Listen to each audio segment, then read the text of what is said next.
Hi, my friends. Today I want to present you a new story. Enjoy watching it. For 15 years, I had lived a life of shadows and silence, bound by contracts with a government organization in Manchester that left no room for sudden decisions. Every day was scheduled, every word weighed, every action measured. Yet on that gray February morning, as the rain smeared the window of my modest flat, something inside me stirred. A gnawing unease I could neither name nor ignore. I had not seen my son Cooper for nearly 2 years. Our phone calls had grown shorter, his voice always strained with excuses about work or being tired. That morning, I reached for my phone, dialed, and listened as the call rang out into nothingness. A hollow sound, as if the world itself had swallowed him.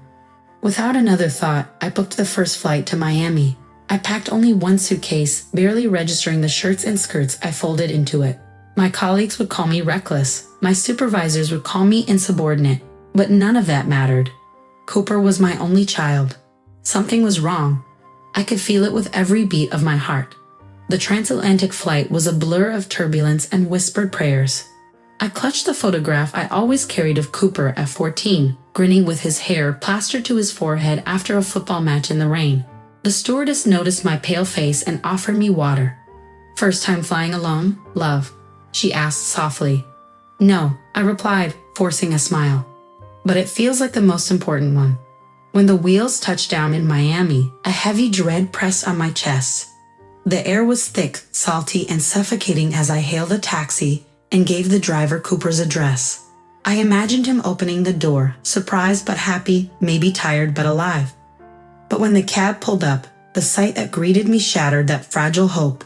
The lawn was overgrown, the curtains drawn tight, and a faint smell of decay drifted from the bins overflowing at the curb. I knocked, called out his name. No answer.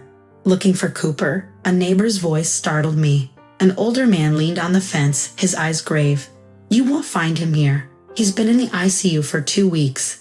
His wife, well, she hasn't been around.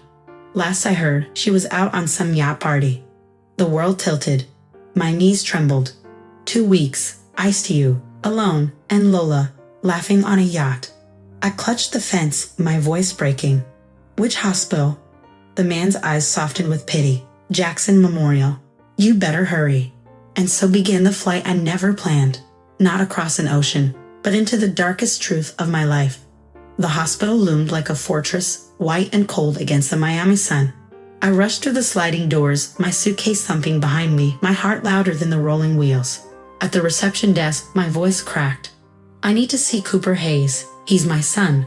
The nurse typed slowly, her expression unreadable. Finally, she looked up, her eyes softening. "Room 417. ICU, prepare yourself." Those words sliced through me. Prepare yourself. For what?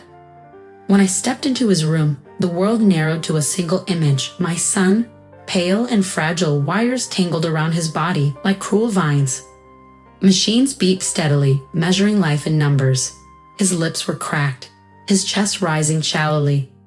"Cooper," my whisper broke into a sob. I gripped his hand, shocked by its coldness. His eyelids fluttered, and for a moment, I saw the boy who once ran across the garden shouting, "Mom, look at me." But now his voice was a hoarse rasp. "Mom, you came." Tears blurred my sight. "Of course I came. I'll never leave you, not now." He tried to smile, but it was broken, trembling. "Lola, she doesn't care. I thought she loved me." I swallowed the anger burning in my chest. "Don't think about her now. Just hold on. We'll get you through this." But he shook his head slowly, each movement draining him. "Too late. It's too late, Mom." His hand squeezed mine weakly, then slackened. The monitors spiked, alarms shrieked, nurses rushed in. I was pulled back as doctors fought to bring him back, their voices sharp, urgent. "Give a current discharge." A jolt shook his body. Once, twice, nothing. I screamed his name until my voice broke, but it was no use. The flat line on the monitor cut deeper than any blade. My only child was gone. And in that sterile room, surrounded by strangers, I realized I hadn't just lost Cooper. I had lost the years I thought we still had. This goodbye was never supposed to be now. And with that thought, I fell, losing consciousness. The hospital walls still echoed with the memory of Cooper's last breath when I forced myself to leave. My hands trembled on the steering wheel as I drove to his house, the place he had shared with Lola. I needed answers, needed to see how the woman who was supposed to love him had lived while my son withered away. The moment I pushed open the front door, the truth hit me like a stench. Empty wine bottles rolled on the floor, music sheets scattered, a half-empty champagne flute still sweating on the table. It wasn't a home of mourning, it was a house that had just hosted a celebration. "Lola?" I called out, my voice sharp as broken glass. No answer. I wandered into the living room, where I spotted a folder carelessly left on the couch. Inside were receipts, dozens of them. Spa treatments, designer boutiques, fine dining reservations, all dated during the very weeks when Cooper was lying in intensive care, dying. I sank onto the couch, my chest tightening with rage. Each slip of paper was more than proof of indulgence. It was evidence of betrayal. While my son fought for his life, she had been feeding off his bank account, living as if she were already free of him. The front door clicked, and Lola finally stumbled in, her heels clattering on the tiles. She froze when she saw me with the receipts spread across my lap. "What are you doing here?" she hissed, her tone defensive, not grieving. I held one up, shaking. "Care to explain how you managed a shopping spree at Cargill while your husband was dying?" Her painted lips curved into a smirk that chilled me. He was weak. I had my own life to enjoy. "Don't look at me like that. It's not my fault he couldn't keep up." My hands clenched the papers so tightly they crumpled. In that instant, grief twisted into something sharper, resolve. She thought she could bury her cruelty under silence. But I would drag the truth into the light. This wasn't over. We will soon see what she will say in her defense in court. The courthouse smelled faintly of dust and polish, but beneath it all lingered the sharp tang of judgment. My palms were damp as I clutched the folder of receipts, the lifeless pieces of paper that screamed louder than any words ever could. Across the aisle, Lola sat with her lawyer, dressed in black as though grief were her costume. Her eyes, however, betrayed no sorrow, only annoyance at the inconvenience of being here. The judge's gavel struck. "We are here to determine the validity of the claims regarding financial exploitation during the late Cooper Hale's illness." My throat tightened, but I rose to speak. "Your Honor, my son was admitted to intensive care in the final stages of a terminal illness, and as his legal wife, Lola had to take care of him. These receipts prove otherwise. She drained his accounts while he fought for his life." I held them up, my voice steady though my hands shook. The lawyer for Lola stood smoothly. "Your Honor, these purchases are irrelevant. My client was merely maintaining her lifestyle. There is no evidence she withheld medical attention." Lola leaned forward, her whisper cutting across the courtroom like a knife. "You just want someone to blame. He was weak. It's not my fault." Gasps rippled through the room. My heart pounded. "Weak?" I spat the word back at her. "He was your husband, the man who trusted you with everything, and you left him to rot while you played queen of boutiques and champagne bars." The judge's eyes narrowed, shifting to Lola.